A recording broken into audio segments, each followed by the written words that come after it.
Hello, podcast listeners. We know podcasts are a great way to catch up on a program that you may have missed on KSJE, and it's provided as a free service of this radio station. But you know, KSJE is now listener-supported, and so while you enjoy this podcast, we hope that you'll also take some time to join KSJE. Become a member today. It's quite easy to do. Just go to our website at ksje.com/support and pick the level of support that best matches your budget. Thanks again for listening. Here's your podcast. KSJE is supported by San Juan Regional Medical Center, which is officially baby-friendly. This evidence-based initiative is designed to support mother-baby bonding and optimal infant feeding practices by upholding the 10 steps to successful breastfeeding. San Juan Regional Medical Center, officially baby-friendly, and serving the Four Corners since 1910. Find out more online at sanjuanregional.com. KSJE is supported by Sandstone Productions Outdoor Summer Theater, featuring the music of Elvis this summer. The Broadway musical All Shook Up will have you putting on your blue suede shoes and shaking your hips like it's now or never. The show performs every Thursday, Friday, and Saturday through July 27th. Enjoy an evening under the beautiful New Mexico stars. Concessions are available on site. Beer and wine from Wines of the San Juan available Fridays and Saturdays. Find out more about this jolt-worthy event at farmingtonnm.org/OST. Joining me here in our visual radio studio to talk a little bit about construction work in San Juan County, Nick Porell is here. He is the County Public Works Director in Aztec. Mr. Porell, good morning. Thanks for being here. Good morning. Thank you, Scott. Thanks for coming in. For sure. Lots of work going on. Your crews are busy. Well, I like to say we're always busy, but indeed summertime is a busier, dirtier season for us. You have a window of opportunity to get some things done, we do, right? Indeed. And so here you are to give me a little update and talk to us a little about how things are going. What's the biggest thing on your list? Is it the bridge? So the biggest project we have right now, indeed, Scott, is the bridge on County Road 5500 on the San Juan River. Okay. That's it's a fairly long-term project. When you're spending $6 million, it does take time. We were fortunate that we received some capital outlay money in the 2018 legislative session. So that, along with that, comes the oversight of New Mexico Department of Transportation. Right. So they conduct their reviews. We have to go through their processes as opposed to, if it were local funds, we could bull and jam a little more quickly. But indeed, it's a project that we started, it was about 2 years ago, I guess, shortly after I started working at the county. And right now we're at a 90% design on the bridge, hoping to put it out to let, as they say, for construction quotes in end of this year, 2019. Okay. Weather permitting, construction could begin immediately. Odds are it will be a 2020 summer construction project. Okay. And again, for folks who maybe aren't remembering what we're talking about, this is the bridge in Lee Acres on County Road 5500. On County Road 5500. And there was concerns of the weight limit on the old bridge, right? It is, and there's, still concerns. So, right? Yeah. So, yeah, the bridge is currently posted at 13 tons. When we posted the bridge at that weight limit, we weren't seeing a whole lot of compliance with commercial vehicles. So the decision was made to reduce the bridge to one lane. To one, throttle traffic to some degree, as kind of a inconvenience deterrent to that commercial traffic. But essentially, by reducing a bridge to one lane, you double its load rating. Sure. So now it's back up to...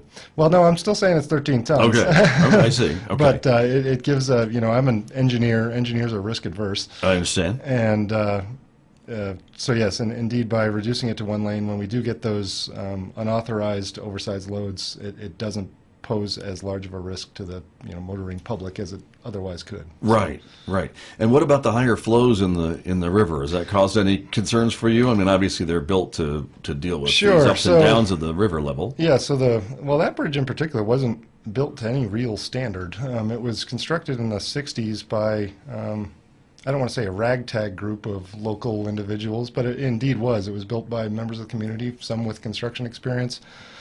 seeing a need to get from their farms into town a little bit quicker. Interesting. As an engineer, that must make you a little nervous. It's actually pretty neat in that when you get under the bridge itself, you can actually see what they did. How they built the bridge is they dammed half the river with just earth, and they actually poured the concrete on top of the ground, so you can still kind of see the original formwork, if you will, which was earthen. Okay. So they built half the bridge, reopened that side, dammed the other side of the river, built the bridge there. So certainly, okay. And it's lasted all this time. Some ingenuity, right? But it's definitely not a modern bridge by any standards. And the new one will be, obviously, it will be. Right? It'll be a 2-lane bridge with a 4-foot bike path, shoulder kind of deal, and then it'll also have sidewalks on either side of the bridge too. So there will be some pedestrian facilities that don't currently exist. Nice. So, yeah. Well, indeed. it'll be a nice improvement. Looking from forward to it. What yeah. we have, and as you mentioned, you're 90% design completed, and construction hopefully next year. Yeah, indeed. And how long do you think it'll take to So to construction, build that we're thing? actually using a construction technique called accelerated bridge construction, or ABC. So essentially it's going to be largely precast members that will be either formed somewhere here locally or potentially out of town and shipped. And it'll actually kind of go in like Legos. We did present to the County Commission last year 2 alternatives for construction. One would have been a full closure of the bridge during construction, which the Commission elected not to pursue, given concerns from our EMS responders, and that it would be a delayed response with that detour having to go through Bloomfield. Right. That would have been a 1-month construction. Right now, we're looking at about a 3-month construction period, which but is still. actually pretty swift for a Sounds like it to sizable me. bridge. Yeah, Sure. indeed. So very good. And I know you brought up a good point, because a lot of folks then who lived out that way were concerned about fire trucks and ambulance services and things getting out there, Indeed. and that's why they didn't want you to close the bridge altogether, even So during we'll some have of the one lane concerns. open throughout construction. The construction phasing will be, first phase will be demolition of one half of the bridge, and then reconstruction of half of the new bridge, following which will divert traffic to the one half of the new bridge. It will remain one lane, and then demolition of the other half of the existing bridge and construction of the other half of the new bridge. Gotcha. And I suppose back in the 60s when this bridge was first built, their population levels were a lot different out on that West Hammond neighborhood than they are today. I would imagine so. Honestly, I'm 7 years in San Juan County, so Right. I can't. And I was It's even not before even my not time, even conceived so- in 1960. Even before my time, so I understand. Well, that's an exciting project, and that's probably one that you spend a lot of time on. Another one would be some work over in the Kirtland area. The county has worked Yeah. with the new city of Kirtland. Well, it's not within the town of Kirtland. This is actually within county boundaries. But, Okay. it serves Central Consolidated School District through a bicycle pedestrian plan that was developed by the Farmington Metropolitan Planning Organization some years back. There was identified a need for pedestrian facilities in the vicinity of Kirtland Central High School, middle school, as well as what is now Judy Nelson Elementary. As I understand, the Consolidated School District does not bus students that live within a mile of the school. So right now they're walking on, or prior to the construction of this path, they were walking on the roads, the right? unpaved shoulder of Yeah. the road. We did finish the first phase actually just yesterday. They did the final striping, so we're working with the closeout with the contractor. But we built the first phase, goes from County Road 6400 along County Road 6100 and around the corner onto 6575, and it terminates more or less at the football field at Kirtland Central High School. Right. So it's about a mile long. We were fortunate in a recent round of Transportation Alternatives Program funding to receive funding for a second phase of the project, which will then finish the trail, or not trail, it's a paved path, from the high school football field up to Judy Nelson Elementary. So it'll Nice. be a complete project at that point in time. So Right. like I said, first phase is done. The grant will be executed likely this fall. We'll receive the money to start design, and I would suspect that's probably a 2021 construction project. Gotcha. And could there be some more grant funds available for future funds? I mean, There's actually the TAP program, Transportation Alternatives, is on a 2-year funding cycle. Like I said, we just applied for a grant for the 2020-2021 funding cycle, anticipating another grant cycle in 2022-2023. Depending on annexation, what have you, that may be something the town of Kirtland might want to pursue to expand the trail, because I know there was planning documents that exist that actually extend the trail up across US 64 that tie into what is now the Kirtland Town Hall. So. Gotcha. Interesting. And you mentioned the Farmington MPO, I think is Yep. what it was, right? That helped with this, and so that's kind of the lead planning group for a lot of things that do reach into the county. Indeed. So the MPO is comprised of basically all local entities have a seat at the table, if you will, and we develop transportation planning documents through either the MTP, which is the Metropolitan Transportation Plan, or bike ped plans, bicycle and pedestrian plans. Right. And those documents then serve as your backup when you're chasing federal money. Any Kind of have to have that in place first, right? you Before do. you can even apply for this money. As Is that true? a as a you don't necessarily have to, but it certainly helps your case when I you're see. applying for money. So as a reviewer looking at these grants, they say, okay, there's planning documents in place that this is a viable project. It's been voted on by all the local entities because it is something that gets voted on. There is, within the MPO, there's a technical committee and a policy committee. The technical committee is comprised largely of staff of the City of Bloomfield, City of Aztec. The City of planning Farmington. staff. So, yeah, right. Well, it's actually largely engineering staff. Okay, I see. Or planning staff. I know Aztec has their city planner on the technical committee. Right. And the policy committee is actually elected officials. So they're the ones that actually make the final decision to adopt these documents. We as a technical committee, I being a member, we present them the documents for their review and then ultimately their acceptance. Gotcha. And from a county standpoint, and again, you represent the county, and so is there another area of the county that you're looking at places for trails? I know the Glade area we'll talk about in just a moment. That's Sure. probably the next one. But is there anything more kind of in some of these interface areas that go from county to municipality that are ripe for trail development? Sure. So right now we don't have anything in the pipeline. This Kirtland Path is, obviously it's looking to be a 3-phase project. So 3 phases over 2 years per phase. It's, a 6-year burn. Right. But we did just recently complete a project at the intersection of County Road 390 and 350.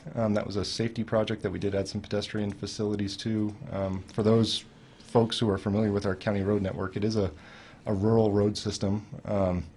Typically doesn't have sidewalks like you have here in the city. Right. And this is like Crouch Mesa area, if I'm not It is. mistaken, That- correct? that We're one I talking just about this described area. is Crouch Mhm. Mesa. So that's, step one. And again, planners, a good planner is always looking 30, 40 years in the future. So what may or may not make sense now, they're evaluating that for, population increases, decreases, where residential areas may be, where industrial areas may be. So it certainly is a process. It's actually, as me being an engineer, was not a process I was particularly familiar with prior Right. to my public employment. I was a consulting engineer for 15 years. But yeah, it's been enlightening, and it's actually pretty engaging. Interesting. And so let's talk about the Glade, Sure. because that is another area that the county's been really active in, I think, and working with partners, not just the county by itself, to improve and add and construct some trails and things in that area. This is, So- again, north part of Farmington, I guess. It is. It's the BLM's operated Glade Run Rec area. They have what is known as a travel management plan. It's basically a trail. All these plans. Indeed. Right. Which actually it was of great help in applying for these grants. So there's another program. It's called the Rec Trails program. It's a federal program administered by New Mexico DOT. That in partnership with the BLM, the county applied for a grant for $700,000 for trail expansion and improvement in the Glade. We were lucky to receive that 2 years ago. That project's currently in design with construction hopefully happening this fall, weather permitting. And another round of funding came last year, and we received another $500,000. So between these two grants, it's 1.2 million in trail development in the Glade, which is obviously shows the county and the county commission's commitment to the outdoor recreation initiative. That's I'm sure you're familiar with. Exactly, that's true, right. And me as a mountain biker, I'm ecstatic to be working on this. I look forward to beating the drum with my mountain biking friends when we're riding new trails. And but say, they're "Hey." excited about these things, right? Indeed, yeah.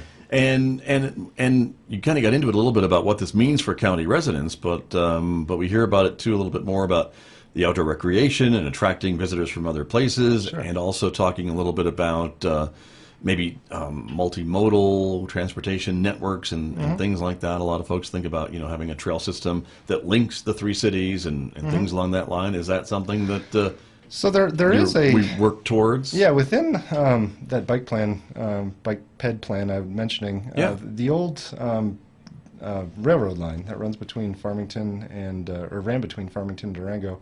The county still owns the right-of-way for the portion between the city of Farmington and Aztec. Included in that bike ped plan is a development, I believe it's called the Anezi Trail. That would be a kind of rails to trails program that would connect Farmington to Aztec with Okay. an off-highway, dedicated bike and pedestrian path. Right, and I guess that's a good location since it's already somewhat graded and cleared and has the rights of way, obviously. Well, indeed, So the it right of makes way is sense. the biggest part of that. Right. When you accept federal funds, the right of way portion is the most cumbersome portion thereof. You obviously have to go through an appraisal process and then potentially condemnation or Or purchase or something, right? Exactly. Outright purchase a slice of land from exactly. somewhere. So yeah, it is cumbersome. So having the right of way there is a huge asset, and it'll still be there. Like I said, it may be 20 years before that trail gets put in place, but it's still in those planning documents, and it's a very viable project. Right. So. But it seems that there are these entities that want to help make these things happen and help fund them, and the county seems amenable to having that happen. Indeed, it's those quality of life components when you're trying to attract outside investment, and folks considering moving to Farmington or Aztec or Bloomfield or in the unincorporated portion of the county, having those, like I said, quality of life amenities that allow you to recreate, and life's not all about work. So That's very true. That's very true.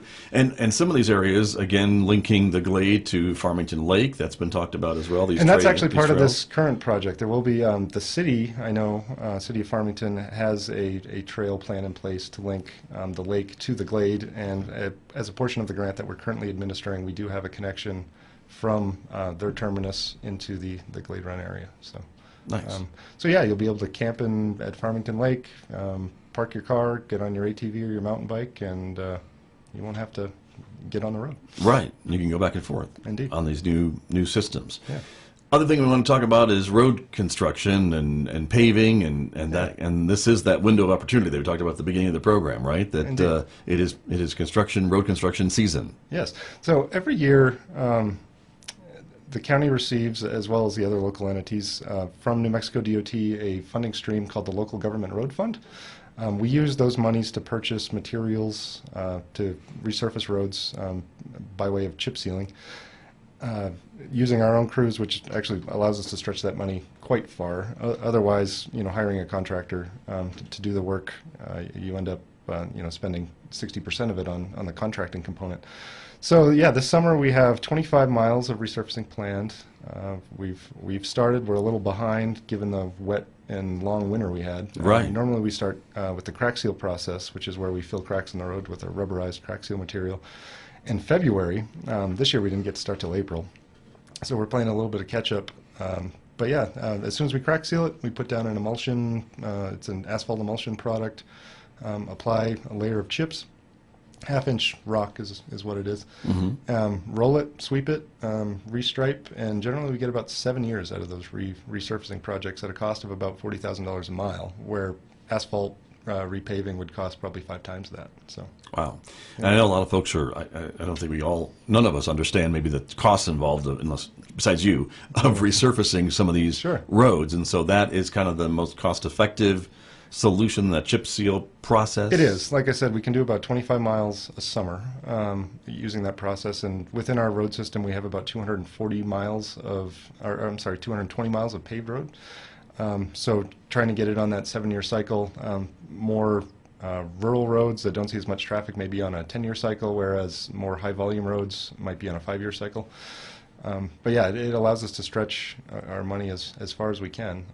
Our finance department calls our road system an asset. I like to call it a liability because it is very expensive to maintain. Indeed. I imagine. And so a shout out to Devin Neely and yourself, who sent me over some photos of the process that we're talking about. And would you mind taking us through a little bit of these as we show our viewers who are watching us today on our Facebook page and YouTube channel? I hope I put these in order and we don't go out of order here. Well, but we can talk about this, and I think I'd sent you some of a crack seal process, but this is kind of the chip seal train, if you will. Okay. In the distance, you'll see an emulsion distributor. What that is, it's a tanker truck with a distributor bar on the back that spreads that emulsified asphalt product The piece of yellow iron you see in the middle, that's the chip spreader. Okay. What that is it really kind of just lays this magic carpet of rock as it Those goes chips, down as the, you call them, right? Yep, down the road.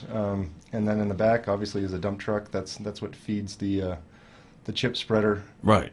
through the process. So, like I said, it's a moving operation where there's not a whole lot of start and stop. It's the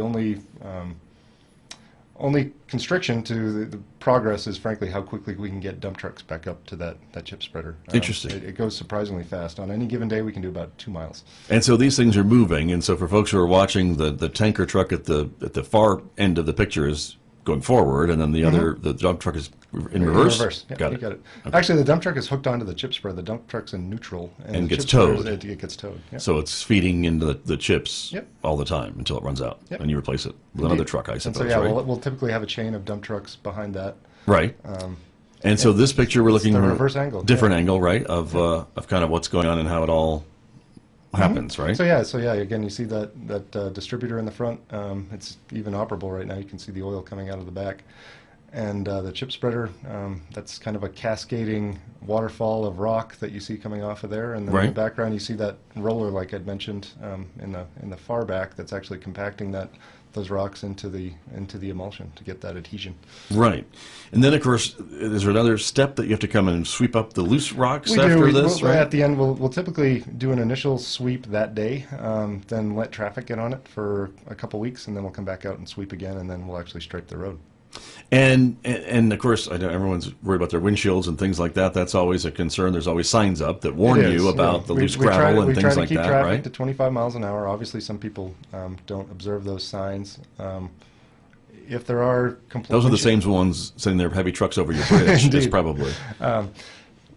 So if there are windshield repairs, we do get calls on that. That goes to our risk management office. They evaluate the circumstance, whether it was our fault or potentially somebody else's. Right. And sometimes there are claims, sometimes not. Understood. But if you got the signs up, I suppose that gives the county a bit of It does. the defense, for lack of a better term.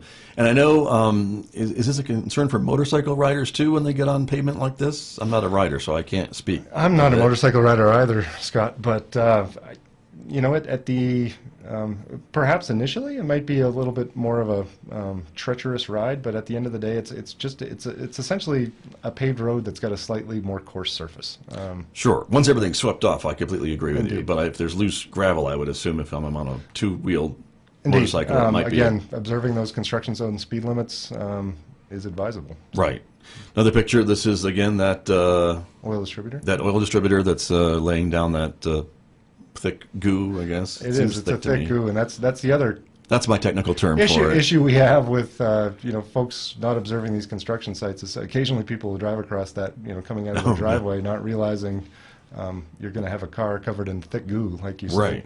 Right. Should you not? So we do take care to monitor driveways and intersections when we're doing this. We try to keep that chip spreader and that distributor in pretty close contact, so Right. we don't have exposed oil for very long. Well, as you mentioned, it's constantly moving, right? So It is. it wouldn't be exposed for hopefully that long. Minute, No more than several 5 minutes, minutes or yeah, whatever, exactly, right? yeah. Is what we're talking about. So got it. Very interesting. And so this is happening in what roads in the county? Do you have Sure, a list of? I do. We have who's actually getting attention? A fairly robust list this Right. year. Again, any given year, we try to do 20, 25 miles, looking at its previous resurfacing and its current condition. Our staff goes out and does a visual inspection and identifies roads, and again, we look at our history.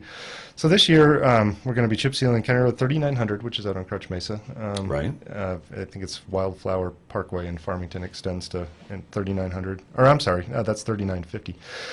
We'll also be doing 3950 out in the Bloomfield neck of the woods, or Blanco neck of the woods, County Road 4599, which is on the west side of the San Juan River between Blanco and Navajo Dam. Right. That's actually a pretty sizable project. That's about 7.5 miles. A few other small roads in Blanco, 4775, 4785, 4899, out toward Kirtland, Fruitland, 6200 and 6299. Another sizable project in the Fruitland area is County Road 6700. That's 2.5 miles.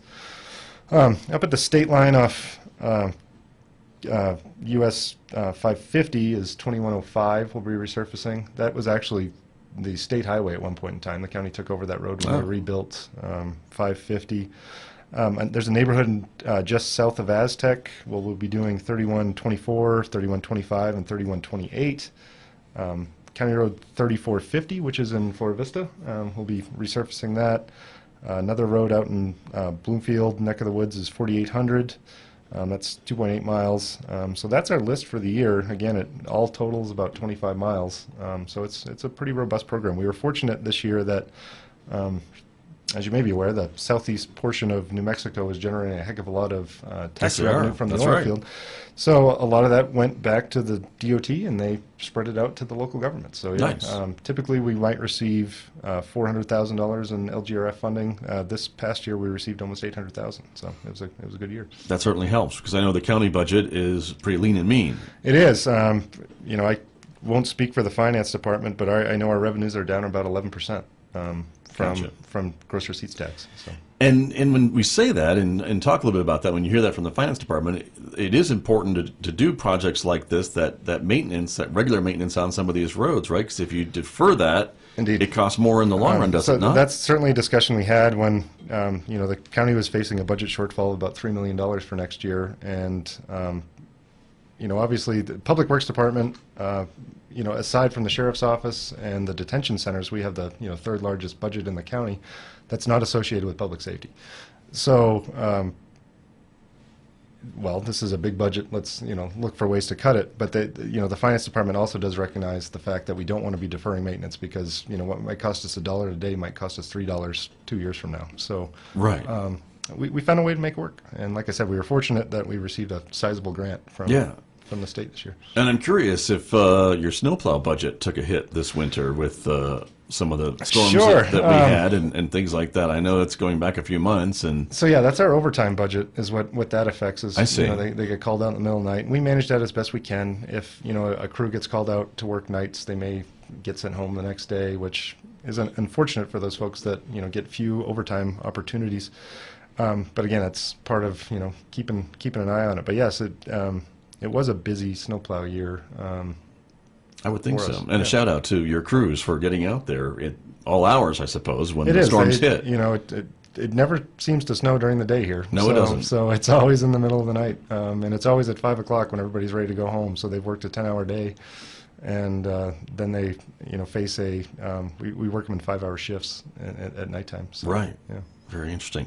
And so we talked a little bit about the chip seal, and then the other thing you mentioned was the kind of the crack sealing and crack routing and things like that. I don't think I have any pictures of that. I don't know what I did with them, but I know you sent them to me. But they didn't make it to the show. But same type of thing. And how many roads are you working on? That's we crack seal part of that list too. Same 25 miles. Yeah. So what we have are the county. This is a program that we started, frankly, just last year, and. I'll take credit if it works, and I'll say it was somebody else if it doesn't. It's Mike's fault. But yeah, we made a sizable capital investment in a crack seal machine and routers, which essentially is it looks like almost like a vacuum cleaner, if you will, like an industrial-sized vacuum cleaner that has a set of spinning blades that you kind of work along the cracks, which opens them up so you can actually get penetration of that rubberized crack seal product.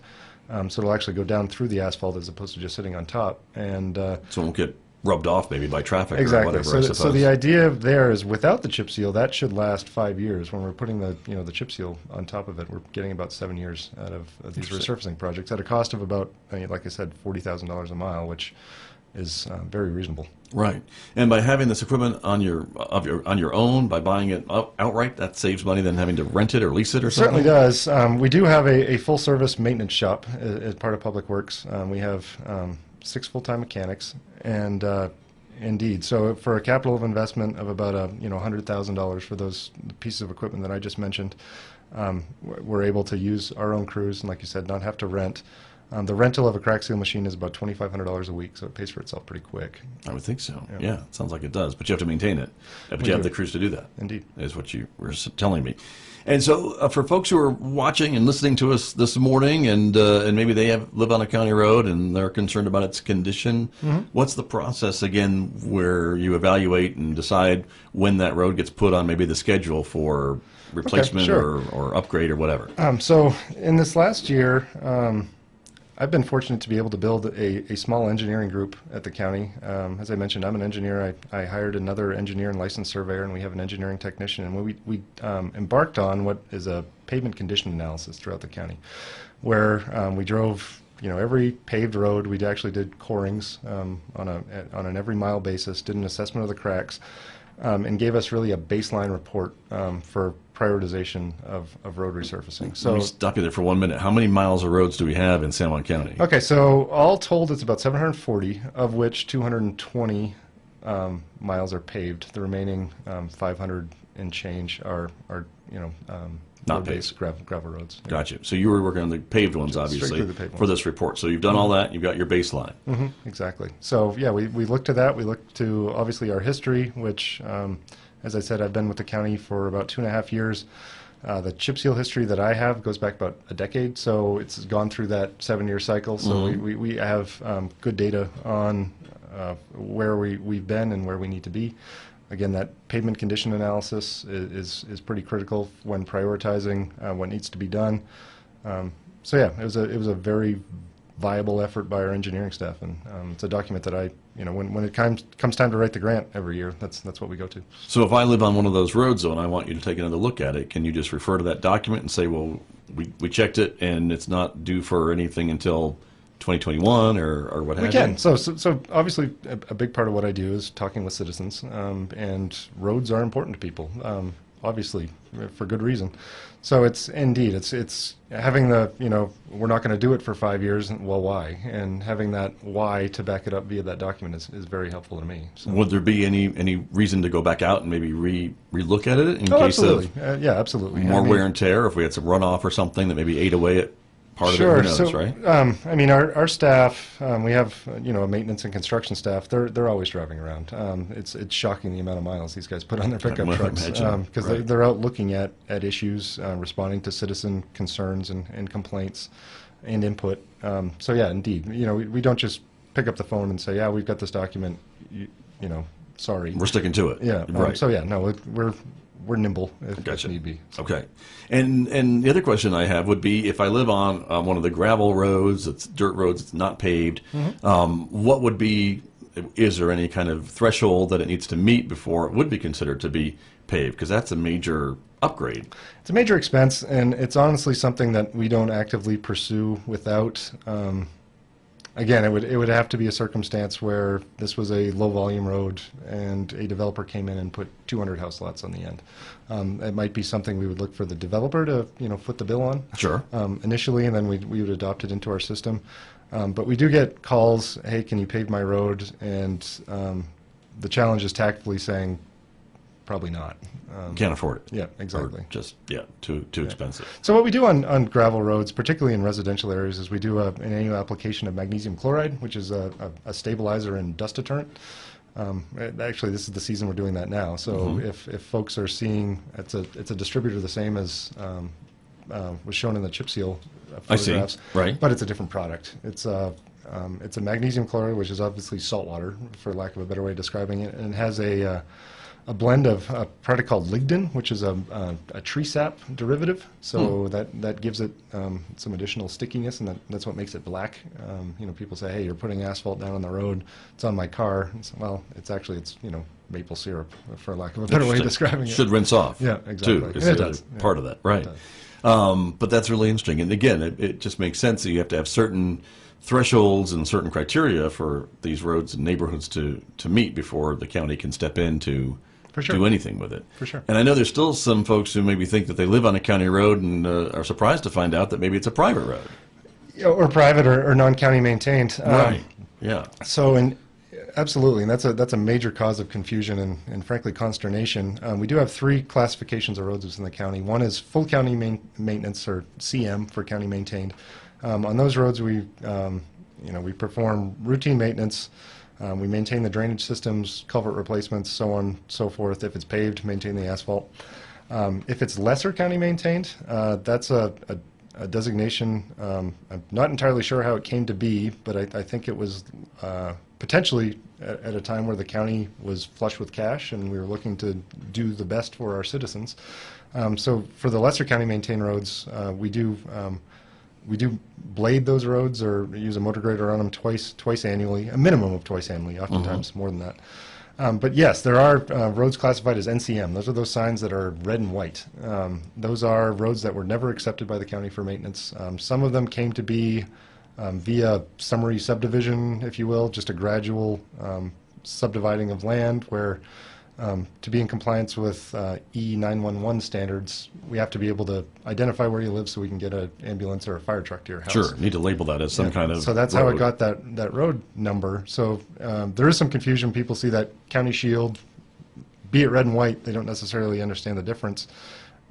So that is an important thing to note, Scott, that if you live on a road with a red and white sign, it's not under the maintenance responsibilities of the county to take care of that road. And that falls to the property owners on that road, or an It HOA does. or whatever An they've HOA, got going. if there is one, or the property owners to maintain it themselves, whatever it may be. Right. But Interesting.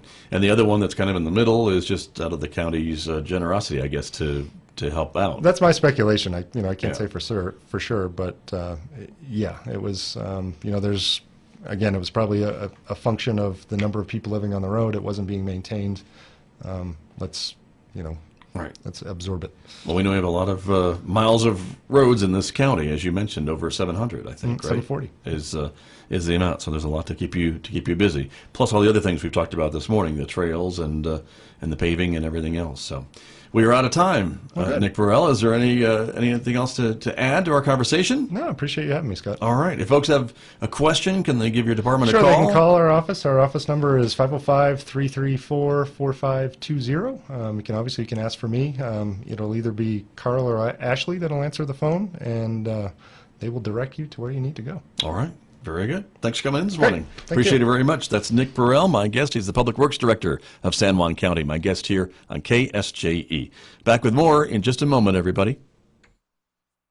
KSJE is supported by Sandstone Productions Outdoor Summer Theater, featuring the music of Elvis this summer.